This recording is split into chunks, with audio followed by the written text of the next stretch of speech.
Bonjour à tous, 98e numéro des infos de la semaine. Au sommaire cette semaine, Loana hospitalisée, elle rétablit la vérité. Weshden serait-elle enceinte? Polémique autour des influenceurs sur le live de Gabriel Attal et le retour de la série The Handmaid's Tale. Tout ça on en parle juste après le générique. C'est parti, générique.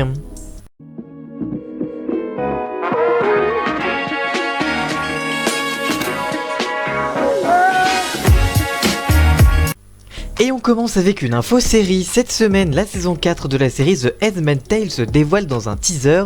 En effet, malgré que la série ait pris du retard à cause de la crise sanitaire, la saison 4 de The Handmaid's Tale se dévoile dans un premier teaser, engageant June, jouée par Elizabeth Moss, dans la résistance contre le régime de Gilead, sur la musique You Should See Me in a Crown de Billie Eilish.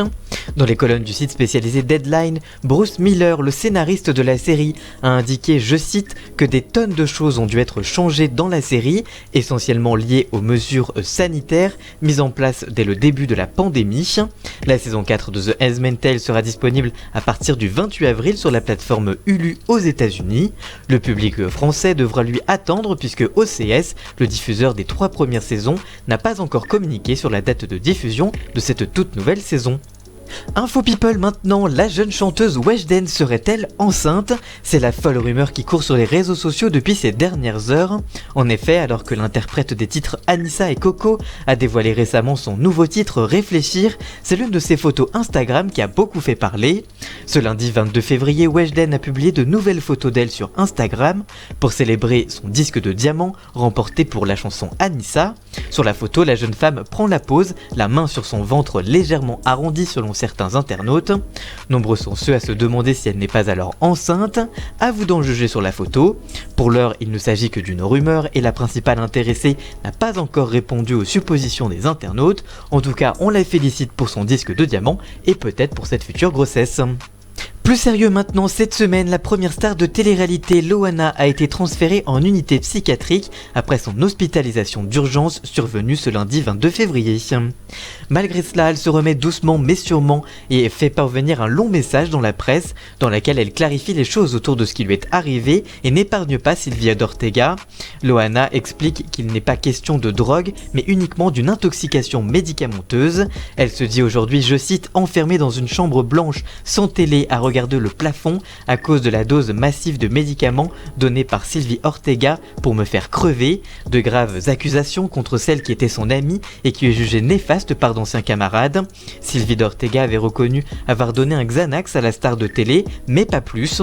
Loana poursuit, je cite, « Ils m'ont sorti du coma au bout de quelques heures, ils m'ont mis ici pensant que j'avais voulu faire une tentative de suicide, ils ont enfin compris que j'avais juste demandé un calmant basique et qu'on avait voulu me faire bien pire. Et pas l'inverse, il n'y a aucune histoire de drogue, j'ai même les analyses pour le prouver, ni alcool, intoxication médicamenteuse, c'est tout.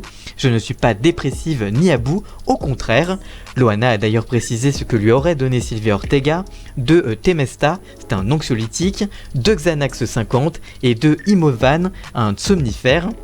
En plus de son traitement habituel contre la bipolarité, je cite, « Ça m'a fait tomber dans le coma pendant plusieurs heures entre le fait d'avoir failli crever, d'être enfermée depuis 5 jours en clinique psychiatrique et d'être prise pour une folle, ça fait beaucoup pour moi. En tout cas, on lui souhaite un très bon rétablissement et qu'elle puisse retourner au plus vite chez elle. » Et enfin on termine avec le hashtag étudiant pas influenceur en réponse à la première émission de Sans filtre de Gabriel Attal, le porte-parole du gouvernement sur Twitch.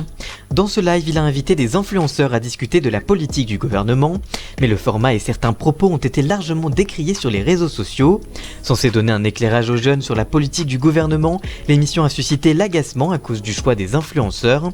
Parmi eux, Enjoy Phoenix, Fabiane, Élise et Julia ou encore Malek Délégué qui ont certes mis Gabriel Attal face aux difficultés rencontrées par les étudiants en lui lançant, je cite, « Les étudiants crèvent la dalle, les étudiants sont en galère, en dépression, redoutent des diplômes en carton, mais leur légitimité à discuter de ce sujet a été remise en question. » On peut lire notamment sur le hashtag étudiant pas influenceur qui a été lancé par la suite, je cite, « Frôler le burn-out et la dépression, avoir des troubles anxieux et apprendre sur Twitter que l'on est représenté par des jeunes riches non étudiants qui ne connaissent strictement rien à nos vies actuelles, toujours plus loin dans l'indécence, ou encore, je cite, Qu'un porte-parole du gouvernement puisse penser qu'inviter 3 influenceurs sur Twitch suffise à endormir la jeunesse, c'est vraiment qu'ils nous prennent pour des idiots.